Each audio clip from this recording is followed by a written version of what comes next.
Let's have a look at how to count semiquavers, so rhythmically it makes sense to you.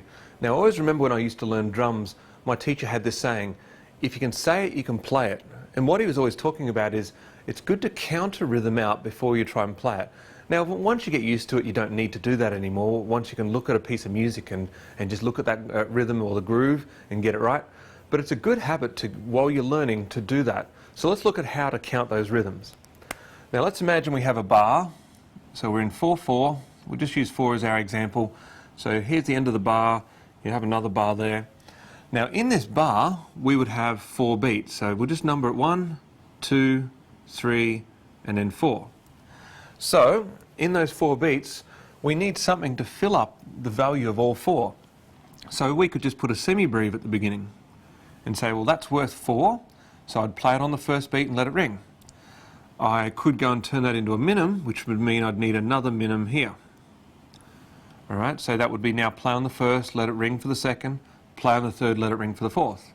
Now if they were turned into crotchets, remember they're now worth 1 each, so I could put another crotchet in the middle here, then another crotchet here.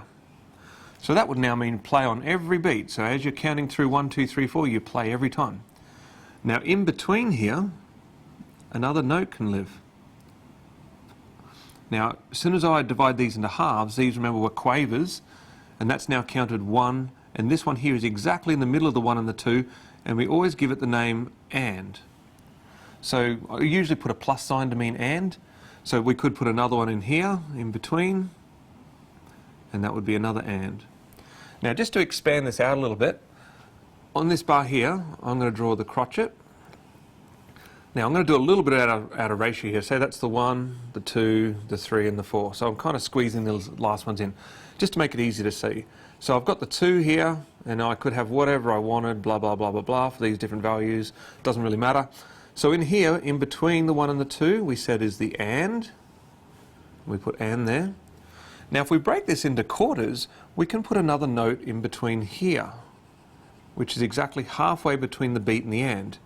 So we can bring that up, and we can also put another one in here, in between. Now there'll be one in here.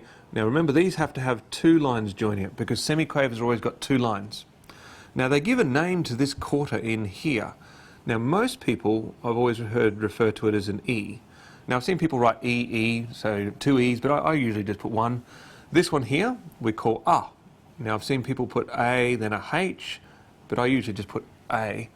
So for this, I'm now counting 1 E and A, and all that has to fit in before the second beat there.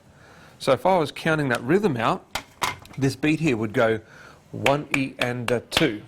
So if we imagine our beat going 1, 2, 3, 4, I'd now go 1, 2, 3, 4, and I'd count it 1 E and a 2, 3 E and a 4.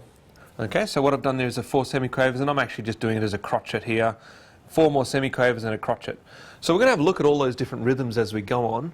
But at this point, just remember, as you're counting semiquavers, I'll just draw this underneath here. If you've got your 4 semiquavers, they're usually going to be joined together